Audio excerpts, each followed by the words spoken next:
Yeah, it's Cash. Get him. DJ Deuce McGuire, this hot as a log fire. Spark the lighter in the 303. We wrestle at the quarry. Golden, Colorado. Mercury Pro Wrestling Academy. Elevated wrestling. Yeah. Hashtag follow if you know the motto. Can't stop now. Got the need for speed. Combustion and concussion. Championships in my vision. I put the key in the ignition. Such an easy decision. I got a hustler's ambition. Wrestling at its best. Welcome to the show I put on for Rocky Mountain Pro. Let's go. Yeah, it's Cash. RMP Radio is back on the air. Hi, I am your host, Mr. Fourth Row, and dialing up 187 Zero Cool. Got Zero Cool here joining me. Zero, how are you doing? Doing excellent, Mr. Fourth Row. Thank you for having me on RMP Radio, my friend. I appreciate you. Yeah, I appreciate you coming on. And like we do here on RMP Radio, we kind of get to know a little bit more about the person behind the wrestler. And as we've been talking through the days, the weeks since the last time you and I got to talk, and just offline here right before recording, one of the things that we had kind of talked about, and we're going to go ahead and just right out of the chute talk about maybe one of the most controversial subjects you and I have been talking about, but you're a big basketball fan. How did you get introduced into the world of the NBA and basketball and such? So that's a very interesting question, and the answer to that is, when I was a young man, my dad was really, really into basketball. Also, my dad's also really into a lot of other sports, but I really, really enjoyed sitting down and watching basketball with my dad. Space Jam is one of the best movies of all time, in my opinion. I know it's aged poorly or whatever, but it's a classic. And I love the game, man. I love how nice and simple it is. It's a lot of cardio, a lot more cardio than I could put up with personally, I'll tell you that. But I agree. It's tough. But it's awesome, man. Those guys are great athletes. And it just so happened that when I started watching basketball, there was a guy came out.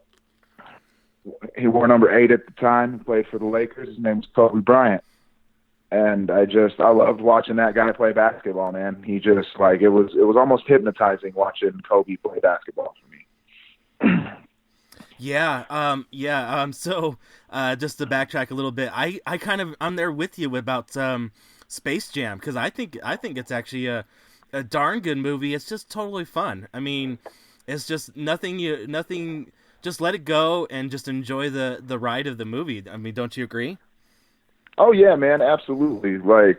It's all about suspending your disbelief, just like you do with anything you watch. Star Wars, for example, or Lord of the Rings, maybe. You just have to allow yourself to be immersed in the experience, and it's a very, very enjoyable film that stands up very well, I think.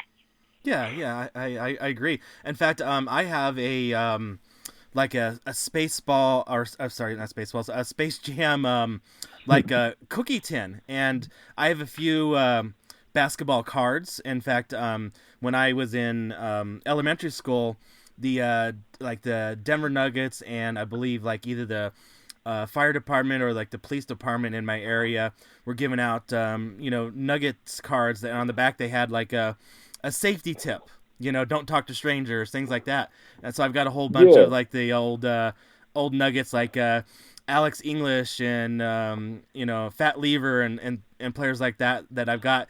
And the very few basketball cards I've got will actually fit in this cookie tin, because it's actually a tall tin, and the basketball cards were actually longer than a baseball card. So I was the perfect place to put them. And so all my basketball cards are in this tin. So I know, and I still have them to this day. I'm going to keep them forever. But just one of those kind of oddball things that you talked about, Space Jam, and I'm here we go. So, amen. Yeah. So, go ahead. I'm an avid card collector myself. Actually, a couple of years ago for Christmas, my mom got me a Shaquille O'Neal rookie card from the Orlando Magic. Oh wow. Cool. Yeah, I love that thing, man. It's right next to my Kobe Bryant card. Is it graded or anything? Just curious.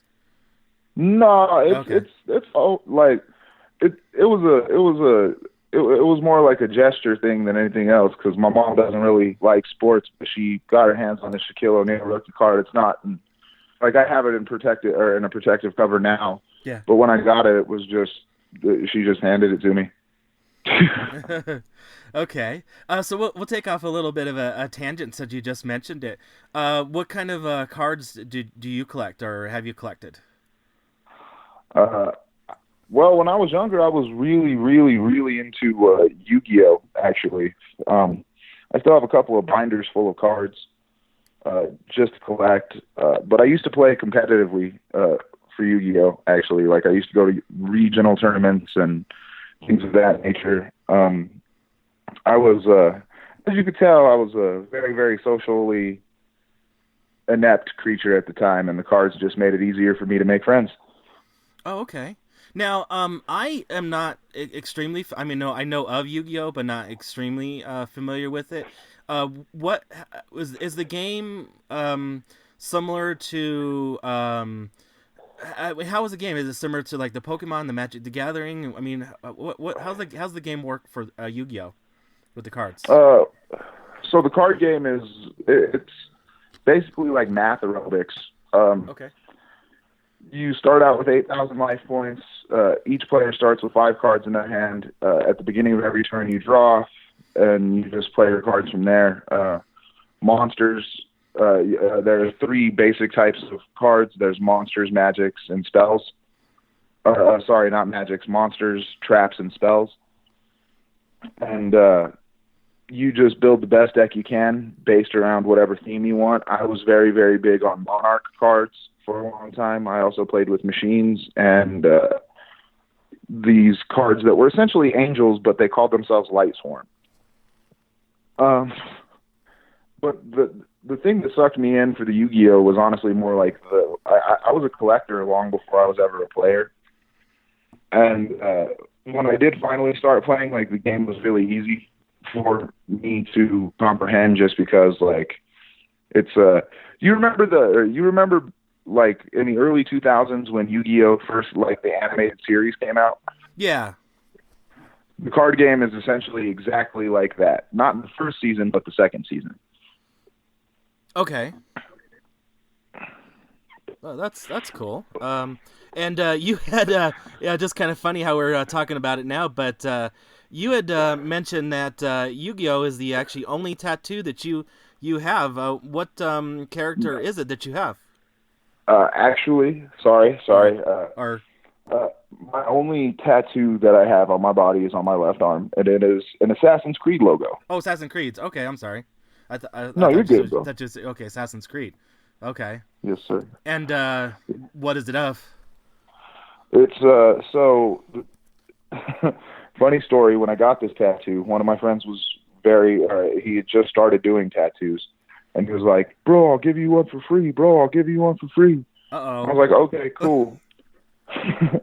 This will work perfectly." So I took the original Assassin's Creed logo from the special edition game tin that I got, and he basically transferred that onto my arm. But it is the only tattoo that I have on my body just because, I don't know, man. Assassin's Creed, when I very first played that game, like I knew I was going to love it just because it was completely a free world game where you get to roam around. And like at the time, it was huge. I had never played a game that was bigger than Assassin's Creed.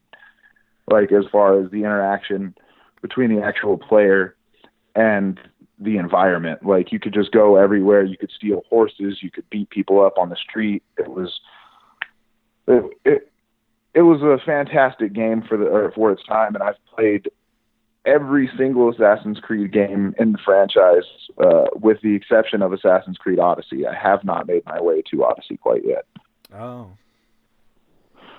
But, I mean, I literally have played every other game in the franchise. Like, they had an Assassin's Creed iPhone game that came out. When the first game came out, I got that. I had the Assassin's Creed PSP game. I had the Assassin's Creed game for PS Vita, which was Assassin's Creed 3 Liberation. The one for PSP was Assassin's Creed Bloodlines. The one for the phone was Assassin's Creed Altair's Chronicles. They had another one for Assassin's Creed. Like you and I could talk about Assassin's Creed all day, bro, because I've memorized that entire franchise front to back. I see. Yeah. So you really got hooked into that franchise. Oh yeah, man. Like I think it's really, really cool because like all of the ideas and all of the things that you see in Assassin's Creed are surrounded by historical events that actually happened, but there's a lot of gray area in what actually happened. So they take the moments with the gray area, like for example, in Assassin's Creed the original, they're in the middle of the Holy Land in 1192, which is right around the time there were a lot of race wars going in the Middle East, the Crusades, specifically. And they take that and then they like just tweak it just enough so that it fits their story and it's not too far out of the realm of believability. But they've done that with a lot of different time periods. The most popular Assassin's Creed game of all time is Assassin's Creed 4 Black Flag.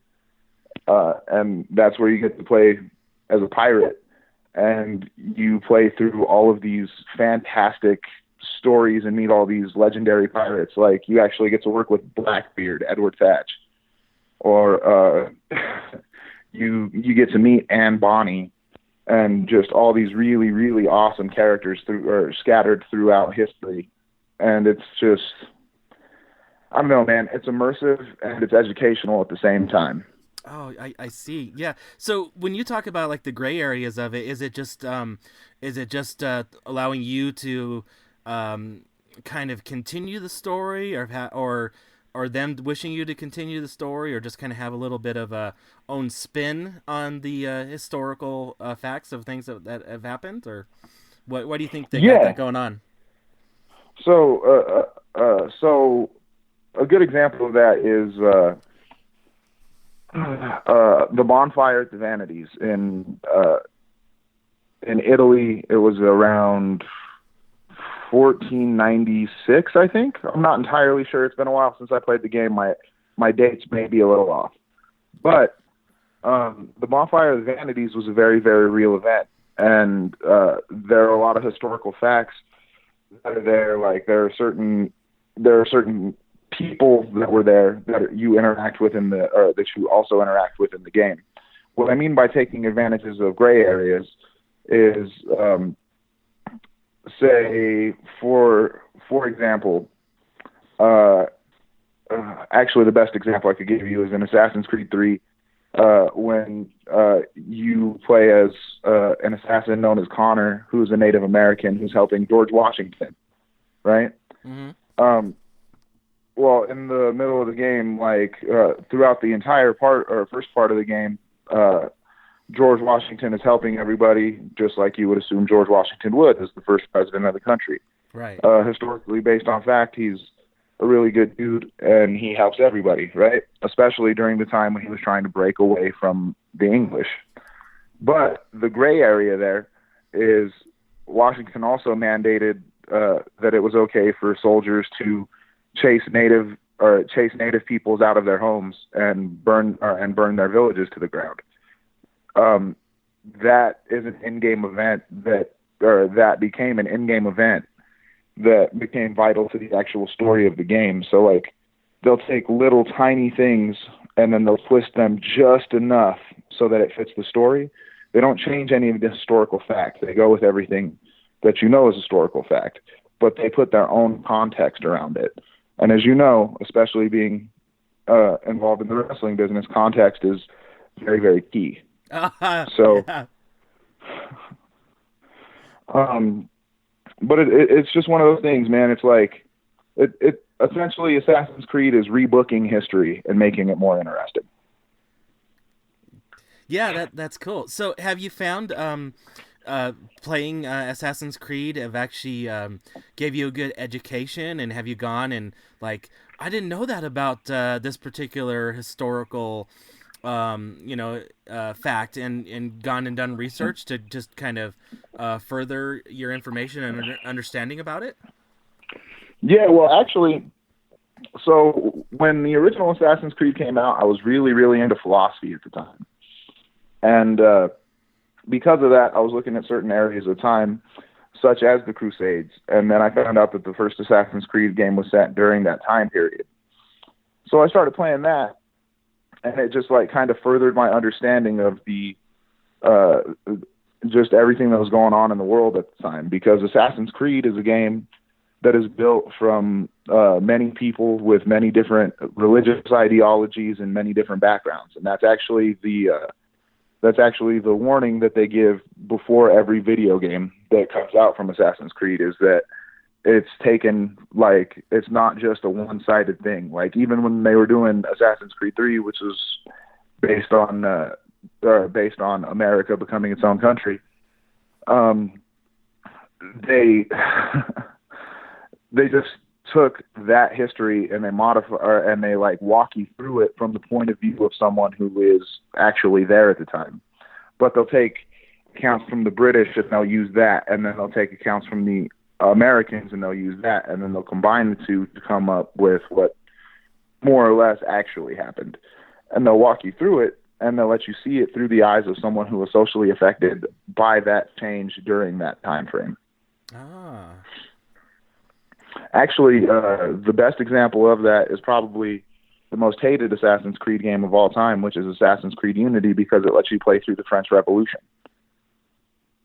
Oh, I see. Yeah.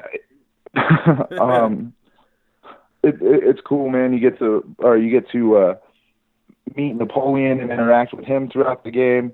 There's all kinds of just really, really interesting characters and interesting things that happen in the Assassin's Creed universe, and it's all based on things that have happened in our own world. Like, yeah.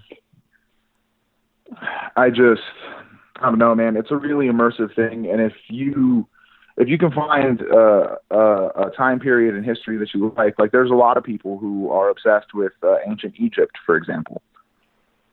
And in the game Assassin's Creed Origins, you actually get to experience Egypt as it was in 725 BC. Oh yeah, okay, all right. So so you can almost say that if people, like you had said, that if they're interested in a certain time period, they don't necessarily have to be interested in the Assassin's Creed franchise to enjoy a particular release or particular version of the franchise, of the game, and enjoy it if they're gamers, for example. Yeah, exactly, man. It's just more about like the pure, like, the Assassin's Creed experience has changed over time, and like it's been a pretty awesome change, actually, just because I've been playing it since the first game came out. Like, I've got to watch the game go from like just the free world smash and grab, like Grand Theft Auto without guns, basically. Yeah, that's what I was thinking. Yeah, well, so it's gone from that to like an actual stealth game where you get points based on your skills in certain situations. It's just I don't know, man. Like, I've always been really, really high on the idea of secret societies that run the world, and I know that sounds weird, but like, to me it makes more sense than not. So I gravitated very highly towards Assassin's Creed, especially because when the second game came out, after I played through the first game, the second game came out and it was based in Italy, and I am an Italian American, and that just really, like, it sparked my interest a lot.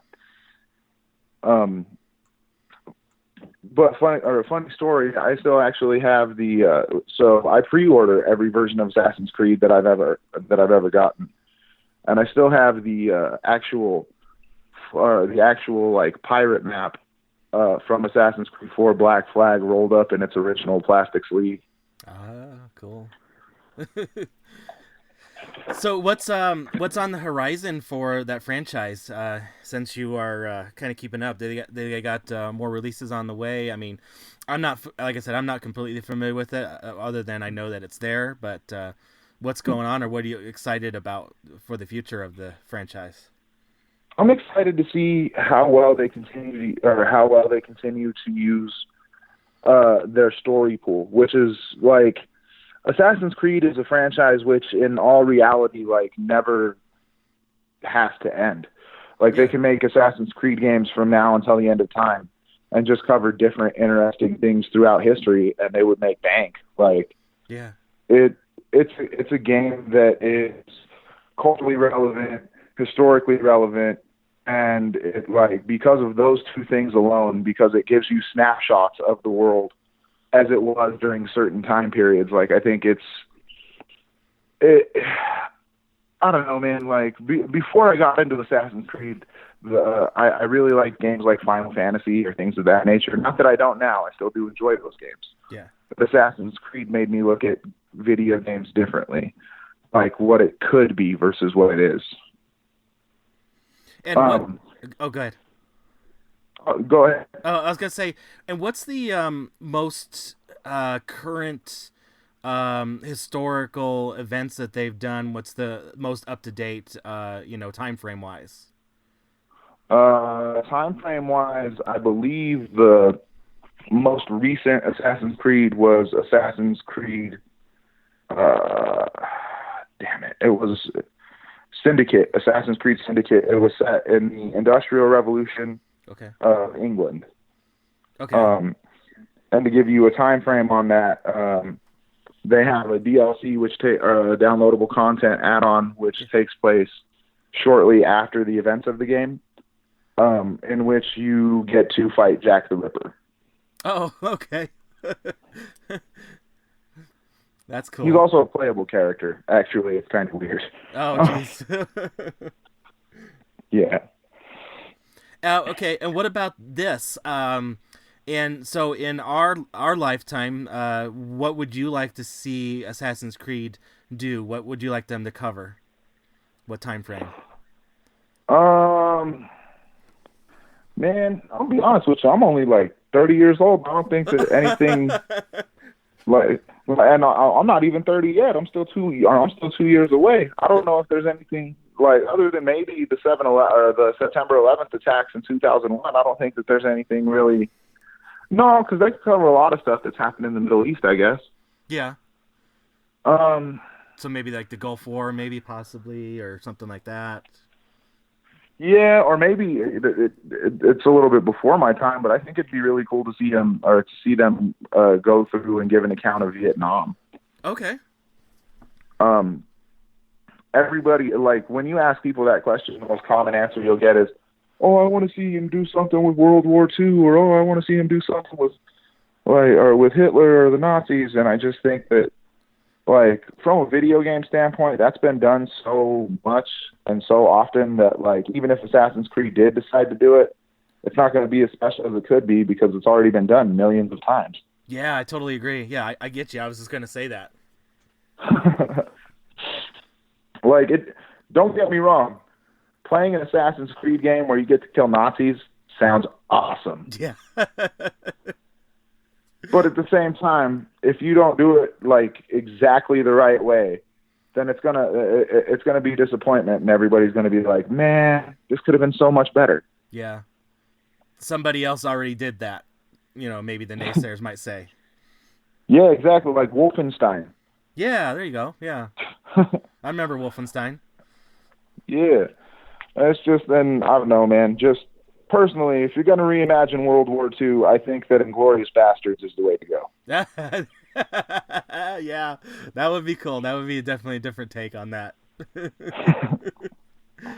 Oh, that's awesome. Well, what about let's if we can even use the term for the subject, let's swing it back around to basketball, even though we got on a glorious sidetrack that we were going to talk about anyways. So growing up watching basketball with your dad, what have been like some of like the most memorable moments you had getting introduced that with him? Well, my dad and I moved around a lot when I was younger, and we just, like, it was a very, very bizarre experience. It wasn't bad. Like, I'm very, very happy that I went through those things now because it made it easier on me as an adult. But the thing that stuck out to me the most, one of the things I remember the most, is my dad and I used to watch a lot of sports together. He was a big Broncos fan, so for a while, just like all kids, I was a big Broncos fan. But he was a Nuggets fan, and he loved Michael Jordan. And when I started watching basketball, the first basketball game I remember watching with my dad was the Lakers versus the Celtics. And I'm pretty sure it was like 1996, 1997. Okay. And the Celtics just kind of rubbed me the wrong way. I like the Lakers. They seemed like they were trying to have fun, like they were trying to, do something. And I don't know, man. I got drawn to the purple and gold, and I was like, oh, that's awesome. And the thing that really hooked me is, as I've stated a couple times throughout this podcast, is I am a huge Kobe Bryant fan. Yeah. And 6 months before Kobe won his first ring in 2000, my dad got me a Kobe Bryant jersey. It's number 8.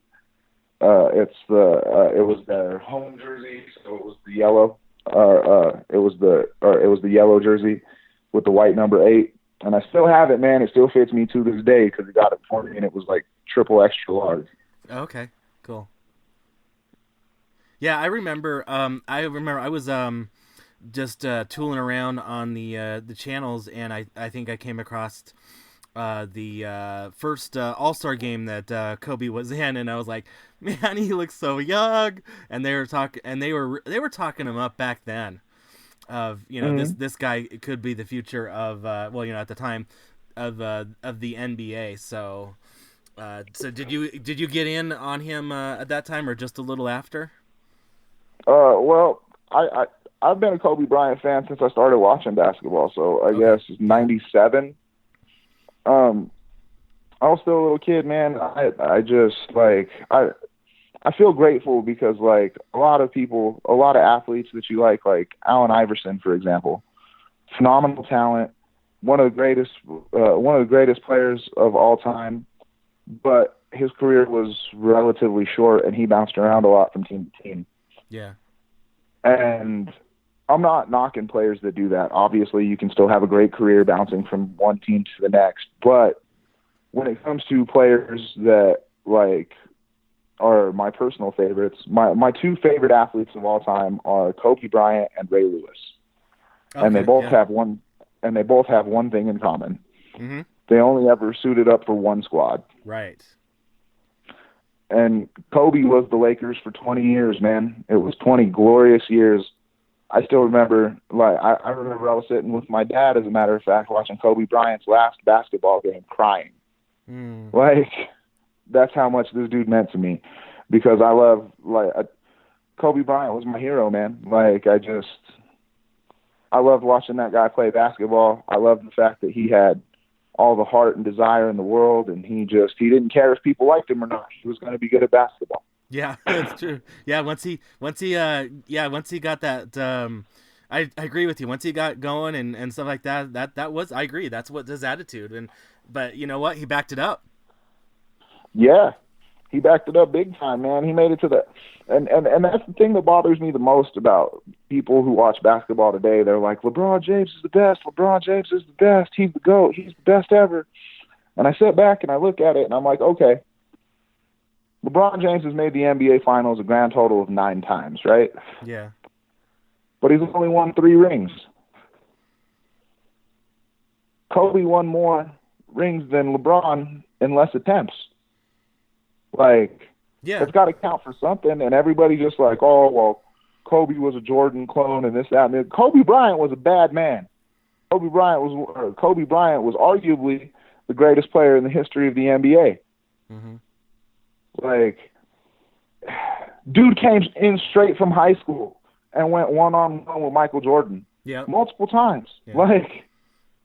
And granted, as you would expect, the more the more wisdom that Kobe attained through age, and the more Jordan's body slowed down through age, it looked more like a one-sided battle. But at the same time, Kobe is just ridiculously great, and he never gets the credit he deserves because he played with Shaquille O'Neal. Right. It bothers me, deep down in my heart, man. Deep down in my heart, that bothers me because, you're faulting a guy because of he played with one superstar, but everybody's like, oh, LeBron is so awesome, but he's played with more superstars in his career than Kobe Bryant ever did. Yeah. More surefire Hall of Famers for sure.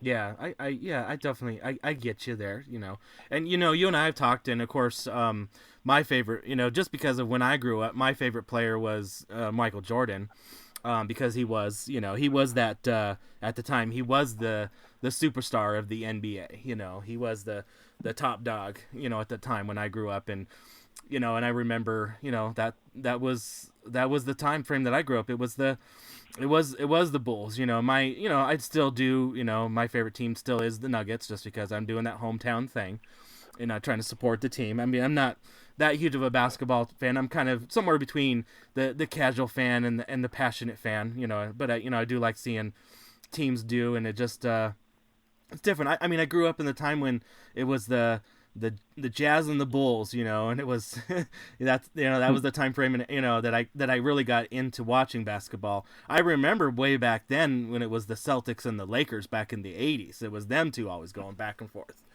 But yeah, I mean, I get you where you're at, and I do, as I've gotten older, I've respected Kobe's career. So I think he definitely is a good thing for basketball.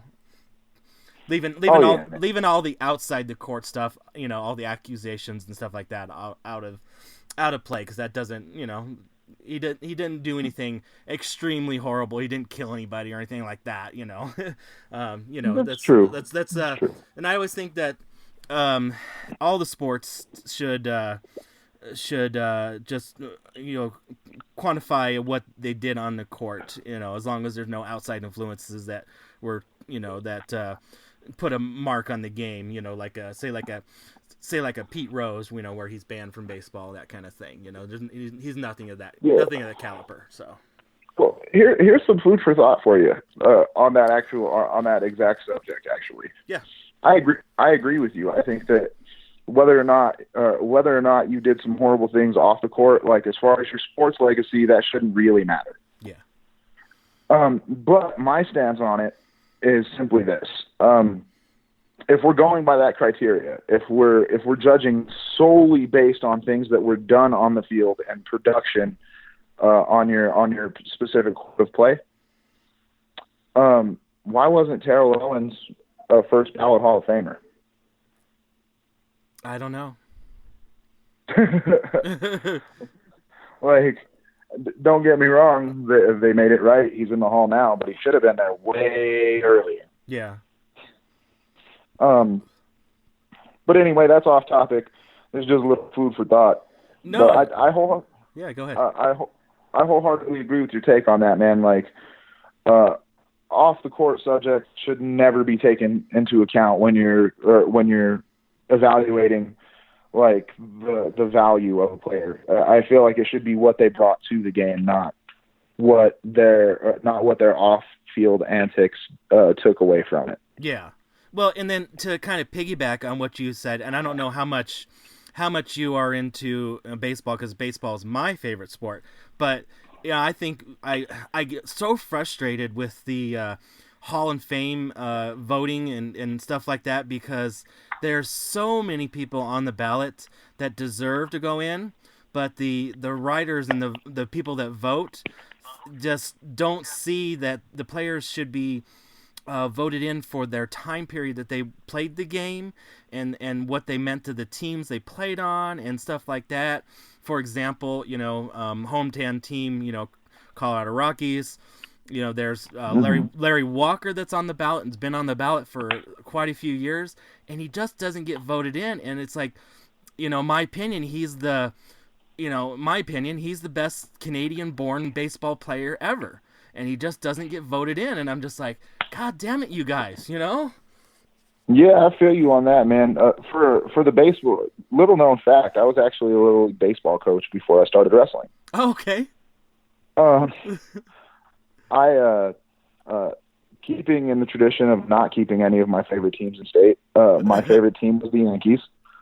Okay, that's cool. But just to draw a parallel for you, like it's easy for guys like Derek Jeter or Mariano Rivera or Mark Teixeira even to get voted into the Baseball Hall of Fame because they're in New York, because they have such a wide view, or because they're covered so often and things like that. And guys like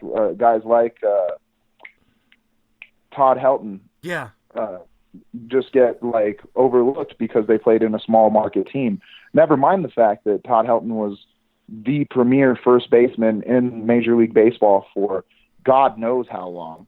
That's not important because he didn't get enough media coverage. So why does anybody care about Todd Helton? And like we mentioned before, another player that played his entire career with one franchise. And it's like, come on, guys, come on, Hall of Fame, give this to the Rockies. And disclaimer, actually, I'm with you on this. Rockies are actually not my favorite baseball team. And I know a lot of people know this, but I'll go ahead and state it again. Mine is the Chicago Cubs because when I got into baseball, the Rockies didn't exist yet. So with WGN on cable, I got hooked on the Cubs. But nonetheless, I mean, I just wish they would just give this one to the Rockies so the Rockies can finally say we've got somebody that, played, on our team and have one. Just give us this one. Yes, sir. The Rockies have been in a franchise for 20 plus years, and it's just like, come on, can we please have at least one? You're good, bro. I totally get it, man. And I agree with you. I think that Larry Walker and Todd Helton should both be in the Hall of Fame. Like, those guys were phenomenal athletes, and another thing, and I know it just kind of feels like I'm sticking up for Denver sports at this point, but it's kind of a crying shame that you got a lot of guys. Like, if you look at the Football Hall of Fame, the Oakland Raiders get all kinds of love. Almost everybody who was even a star, they didn't even have to be a superstar, that played for the Raiders gets in. But you have an entire team from the Broncos that deserves to be in. Guys like Randy Gradishar, or Rod Smith, or for God's sakes, it took them forever to get Terrell Davis or even Shannon Sharp in. Yeah, like Shannon Sharp was the best tight end in football.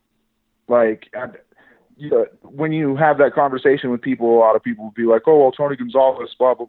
Tony Gonzalez doesn't have 3 rings, and I'm sorry that I keep coming back to that. I'm sorry that I keep coming and throwing the championship thing on the table, but that's important. Like, you can't overlook the fact that even where these guys were playing in the for the lowly Broncos, with John Elway and his Island of Misfit Toys, and like, Elway got in right away because everybody loved John Elway. Yeah, but all the guys that got him there, all the guys that actually helped him win his hardware, like, it's been sparse. They get no love. Yeah, like Terrell Davis, you could make an argument, had he stayed healthy, would have been the greatest running back that ever played football. Yeah. Like, and it's just, it's heartbreaking to me that, like, guys like that, or guys like David Thompson from the Nuggets, like, none of those guys get any love. And it's just, it's sad, man. Like, sports is awesome because it's really, really simple. You just look at the stats, and if the stats are there, then people deserve to be there too. Right. Yeah, totally agree. Yeah, so well, let's switch gears a little bit from there. I think that's a great ending point for that. So one other thing that you like doing is just video games. We talked about Assassin's Creed and talked Yu-Gi-Oh. What else do you like when it comes to the video game realm? So as I mentioned and touched on a little bit earlier, I'm a huge Final Fantasy fan. Mm-hmm. those games are awesome. Final Fantasy Dissidia is pretty fantastic. Right now I'm playing that a lot on PlayStation 4. It's one of the coolest games ever. It used to be a PSP game that was so popular that they turned it into a PS4 game. Oh, cool. And you can take the main characters from different Final Fantasy franchises and have them fight against each other. It's actually pretty spectacular. But I'm also a huge fan of the Batman Arkham series. Cool. I don't know if you've played that or not, but so the Batman Arkham series is largely touted as being the greatest superhero video game ever made. The coolest part about that for me is I grew up in the 90s and I'm a huge Batman the Animated Series fan. Ah, yeah. They took the voices from Batman the Animated Series, Kevin Conroy, Mark Hamill, everybody else, and they reprised their roles for this video game franchise. So when you play through the Arkham games, you get to play as Batman from basically the Batman the Animated Series. That's your Batman.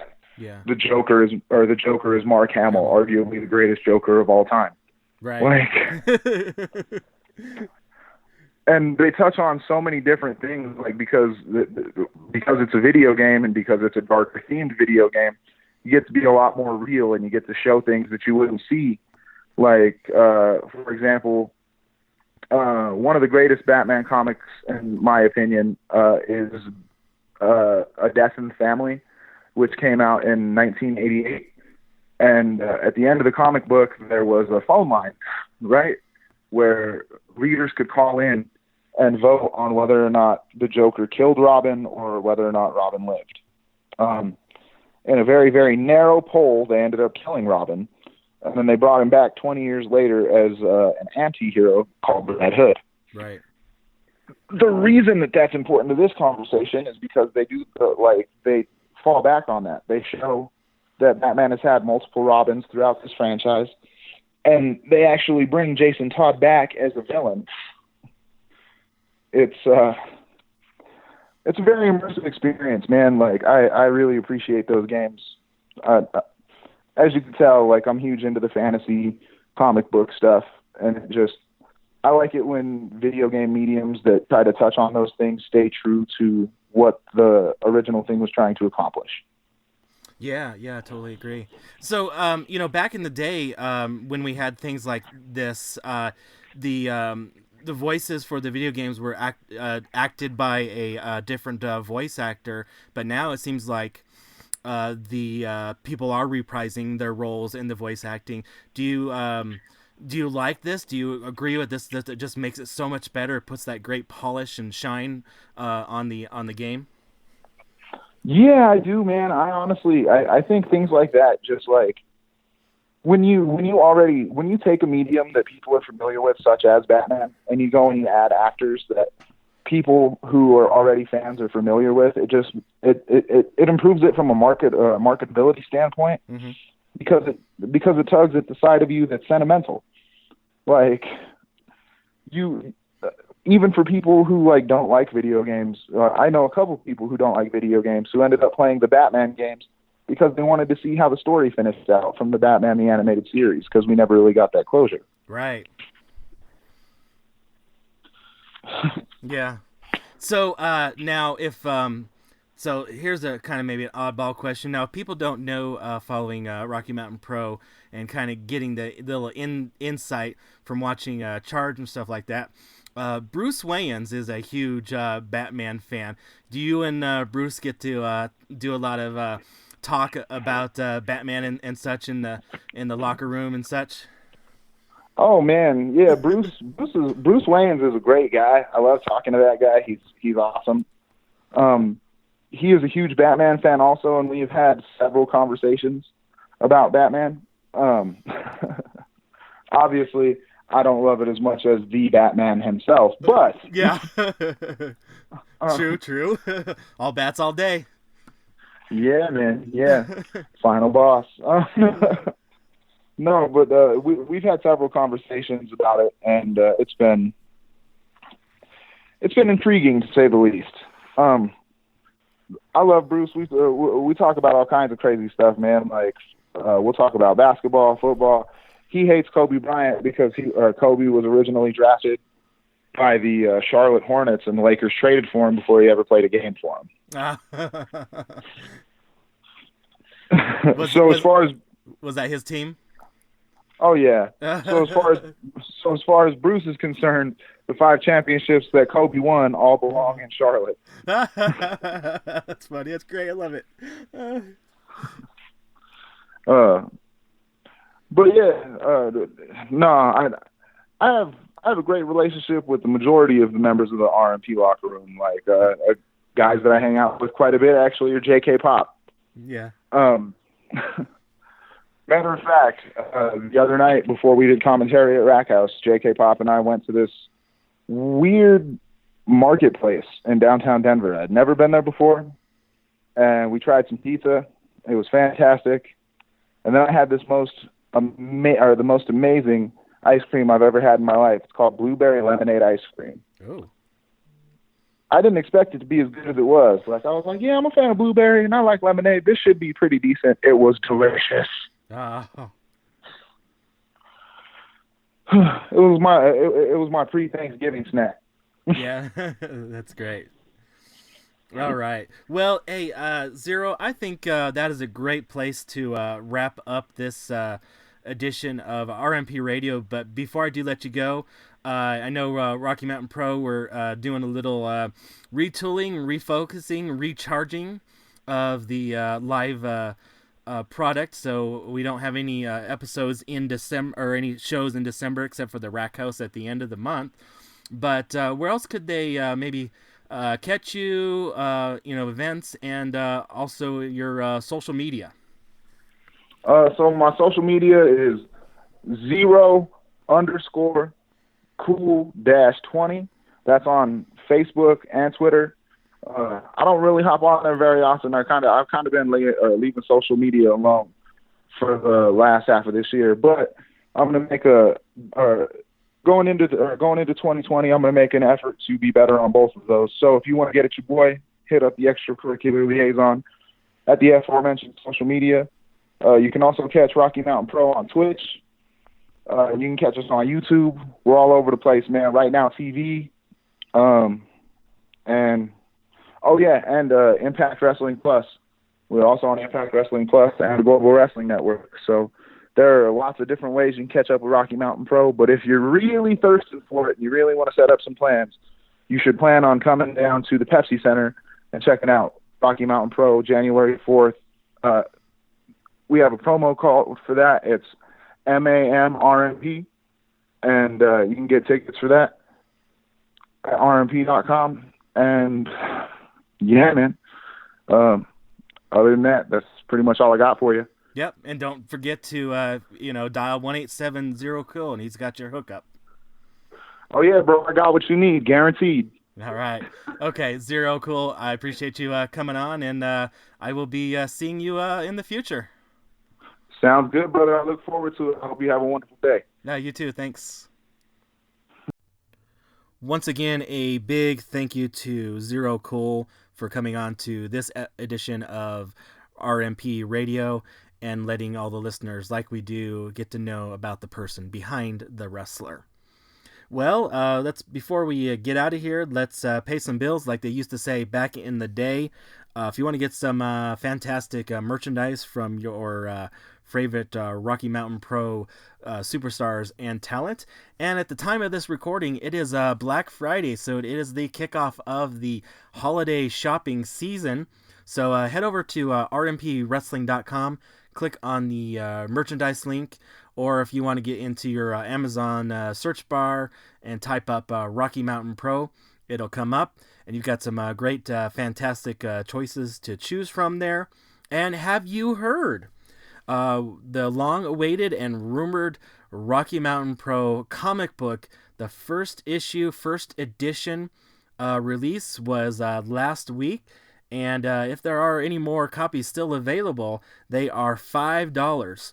Definitely available at all the Rocky Mountain Pro events. But if you are maybe out of town, maybe hit up your favorite Rocky Mountain Pro superstar, and maybe they can hook you up with one hand-delivered or maybe even autographed, or maybe we can even ship one out to you if you're not in the Colorado area. But let's see what we can do.